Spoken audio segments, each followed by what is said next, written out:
አብዛኛውን ጊዜ ሚዲያ ላይ ትቀርቢያለሽ፣ ስሜትሽን ነው የምታስተናግጂው። አላህን ፍሪ። ስሜትን መከተል እሳት ውስጥ ያስገባል። እንዴት እንደዚህ ትለኛለህ ይሆናል። እስቲ የዛሬውን ደግሞ ረጋ ብለሽ ስሚ።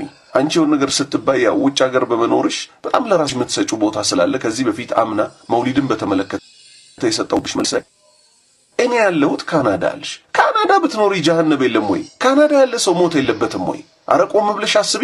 እሺ አሁን ደግሞ ይኸው መውሊድ እስቲ ትንሽ በረድ ይበልልሽ ብዬ ነው 1 ሳምንት ምናምን ያለፍኩሽ። መውሊድን በተመለከተ ምን ተናገርሽ?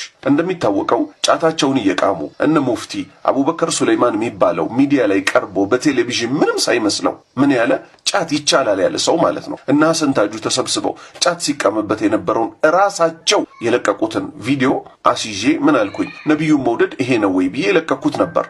ክሱ ሲለቀቅ አንቺ አላስቻለሽም፣ አበድሽ። እነሱ የሰሩት ጥፋት ምንም ያልመሰለሽ፣ እነሱ የሰሩትን ጥፋት ይሄ ነገር ጥፋት ነው፣ ይሄው ነብዩን እንወዳለን የሚሉት ውሸት ነው፣ ይሄ ውርደት ነው፣ ጫት እየቃሙ ይሄን ሁሉ ኮተት ማምጣት ብዬ የለቀኩት ግን አንቺ እንደምሽን አፈላው። ምን ብለሽ ጻፍሽ? በአንድ ቀን ውስጥ 3 ጊዜ ተወራጨሽ። እህቴ ወይ ስሜትሽን መከተል እሳት ያስገባሻል። እያንዳንዱ ነገር ሚዲያ ላይ ወጥተሽ ስትናገሪ በፍትህ ነው ወይ የተናገርኩት? አንድ ሁለተኛ ለሐቅ ቆም ያለው ወይ ከስሜት ጸድቻለሁ ወይ የሚለውን እስቲ ቆም ብለሽ አስቢው። ቦግተ ያለሽ የሆነ ነገር ኮንታክት እንዳደረገብሽ ትናገሪያለሽ። እስቲ ይኸው ዞር ብለሽ ታየው ዘንድ ሴፕቴምበር 30 ላይ ምን እንደሆነ ጨፍሽ እስቲ ለራስሽ ላንብብልሽ።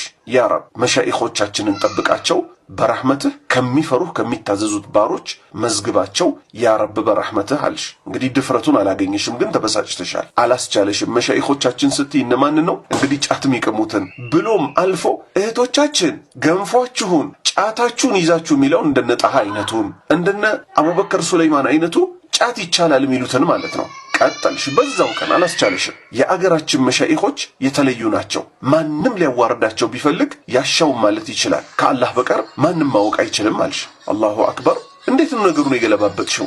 አላህን አትፈሪ? ማናችንስ ቢሆን አላህ ዘንድ ያለንን ደረጃ ማን ያውቃልና ነው? ደግሞ ደረጃ በእድሜ ሆነ እንዴ? ረጅም እድሜ ተሰጥቶት እኮ ጥፋቱ ብዙ የሆነ ሰው እኮ አላህ ፊት ይጠየቃል። ነብዩ ሰለላሁ ዐለይሂ ወሰለም ሙስሊምን አሳልፈው አይስተዋሉ። አንቺ ሙፍቲ ብለሽ ዛሬ የምትከራከሪላቸው በባለፈው ስርዓት ምን እንዳደረጉ ታውቂያለሽ? ራሳቸው በአሁኑ ስርዓት ሬዲዮ ላይ ቀርበው መስክረዋል። ራሳቸው ላይ ማለት ነው። ምን ሲሉ? ለአባይ ፀሐዬና ለመለስ ዜናዊ ነግረናቸው ነበረ እነዚህ ወጣቶች አይሆኗችሁም ብለን። ይሄው ሙስሊምን አሳልፎ ሰጠ። አየሽ አይደለ ለምን አይነት ሰው ጥብቅና እንደቆምሽ። ስለዚህ አላህ ዘንድ ያላቸውን ቦታ ምናምን ቆም ብለሽ አስቢ። እንዴ ሴት ነሽ እኮ ብዙ የሚጎልሽ ነገር አለ። ሚዲያ ላይ ቱግ ብለሽ አትውጪ። ተረጋጊ፣ ሰከን በይ እስቲ። እንዴ ባል እኮ አለሽ፣ እሱን አትንከባከቢውም ወይ? ረጅም ሰዓት ሚዲያ ላይ ነሽ። ለሴት ልጅ እኮ ወደ ጌታዋ መቃረቢያዋ ቁጥር አንዷ እኮ እሱን ከመገዛት ቀጥሎ እኮ ባሏን መንከባከብ ነው። አላስቻለሽም። አሁንም የልብሽ አልወጣልሽም፣ ስሜትሽ አልረካም። ለምን? ስሜትሽን ስለሆነ የምትከታዩ። ቀጠልሽ ደግሞ ምን አልሽ? አላህ ስንት ጉድህን እየሸፈነልህ መሻኢኾቻችንን ጫት ቃሙ ብለህ በዛ ለማዋረድ መሞከር ትልቅ ስህተት ነው። አላህ ሁላችንንም ሰትሮን እንጂ ሰው ፊት አይደለም። በሰው መሃል የምንቆም አልነበርንም። ያ ረብ በረህመት ሰትረን ዱንያ አኼራንም አላሁማ አሚን አልሽ። አላሁ አክበር። ምን አይነት እህት ነሽ በአላህ! አንቺ እውነት እናት ነሽ? እናት ከሆንሽ ጫትን አቅለለሽ አታይም። ምንድን ነው ያልሽው? ጫት ቃሙ ብለሃልሽ። ጫት በመቃማቸው እኮ ብቻ አይደለም። እነዚህ ሰዎች እኮ መስጂድ ውስጥ የኢትዮጵያ ሙስሊምን ሽባ ያደረገውን ጫት ይቻላል የሚሉ ሰዎች ናቸው። እሺ አሁንም እኮ መጀመሪያ ላይ ያነሳውልሽን ጥያቄ አነሳልሻለሁ።